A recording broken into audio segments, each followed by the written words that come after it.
Hello, welcome to the new sleeve project, Palloncino, which in Italian means balloon. It is a bubble sleeve, and here we have the pieces. We have the main sleeve body, I will call it like that, main sleeve, the bubble part, the lining. I cut it in different colors so you can follow the tutorial more easily. And we have the upper sleeve part. So we are going to gather both here and here. You see it is more or less it is a double gathering, you see, a little bit more maybe. Um, so we have I would say a medium gathering, a little bit more. We are now going to close, for this project, we are going to work with the closed dress and closed sleeves, not open, because how the sleeve of the how a sleeve is made. So we are going to close this part and this part. So let me show you now. We are going to close these sides of the sleeve. So right sides touching, pin and close the seam with a overlocker or stretch stitch here also, and also here on the lining. So this is the first step. So here they are. You will need to mark the centers here.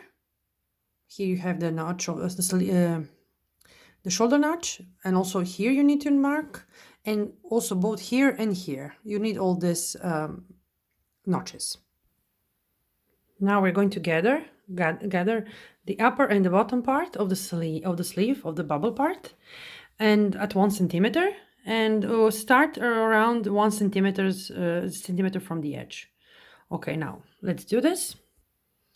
Okay, here it is, top and bottom. Okay, so here I have the direction of the print on the fabric, on the pattern. The animals, you see, I know in this way which is my top and my bottom. If you have fabric that is just one color, or you don't have a clear print like here where you can understand what is the top and the bottom, just leave a mark or maybe a pin or something that you know that this is the bottom, because they really look very similar once they are ruffled. Okay.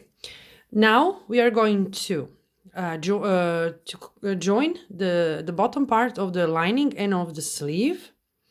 So we're going to pin right sides touching,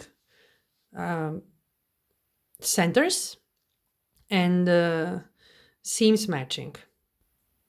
Here it is, right sides touching, and usually I pin on the part that is ruffled, gathered, because I like to see the gathering go on with the needle right on it. So when I turn it on the other part, on the right side, you don't see this stitching.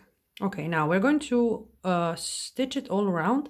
I'm going to go directly with my overlocker, but if you are a beginner, you just stitch with a straight stitch here, with a short straight stitch, 2 and 2, or 2 and 2 and 2 would be the perfect length, because the shorter the stitch, the less it will break, and you stitch all around.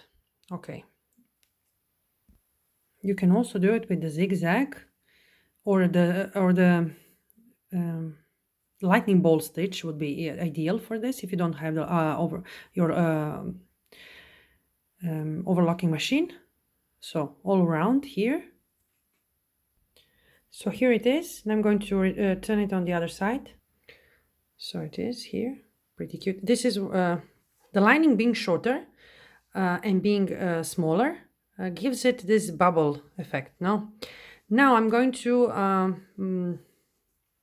stitch, first pin the lining on the upper part, centers and the seams matching. And this time I'm going to stitch first with the sewing machine here, exactly on this stitching.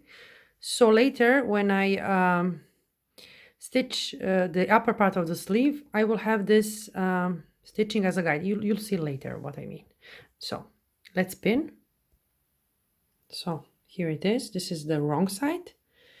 And we have, no, this is the wrong side. This is a little bit confusing for me. If I hadn't chosen a different fabric for the lining, I would be here completely puzzled. So this is the right side. Okay, I turned it on the other side because I want to stitch on this stitching, which is the gathering stitching. So you will see later why I'm doing this. So now I'm going to stitch here, right here.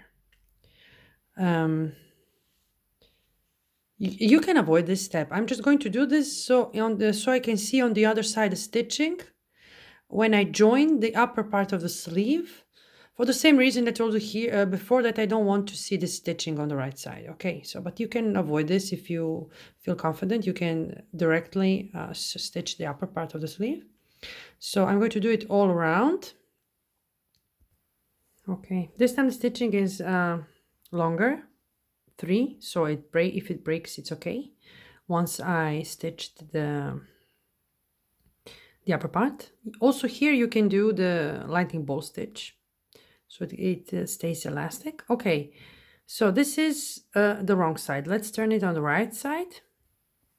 Okay, see this beautiful bubble effect. Now we are going to stitch the upper part. So we are going to pin the upper part on the bubble part. Okay, here we go. This is the upper part of the sleeve, the sleeve cap. Okay, centers and seams matching. Let's go with stitch this with the overlocker. I'm going to follow this stitching with the needles of my overlocker. So I'm stitching directly with my overlocker. You see the needles are the outer needle is here. If you are a beginner, you first want to base this, because if you're not used to working with all these layers of fabric, it's easy that something slips. I know that when I was a beginner, this was my biggest challenge. Okay, let's do this. Okay, here it is, our pretty little bubble. Now we're going to stitch the sleeve on the bodice, on the dress or tunic. I did this kind of neckline because it's easier for me. I have I don't know how it's called in English, that part which does this thing. Now I'm going to stitch, so you see it's closed here. Now we're going to stitch this the two based pin and stitch the sleeve, and we are done. So I pinned the sleeve all around. Now we are going to stitch with the overlocker, or every time I have to think about stretch stitch. Okay, so let's do this. And if you've already finished the hem of the dress, we are finished with the project. And here it is, our delicious bubble sleeve. Look how cute it is. Really like it. Now I'm going to make some photos and see how it looks like on the dress form. Okay, thank you for watching. I hope you like it as much as I do, and see you in the next project.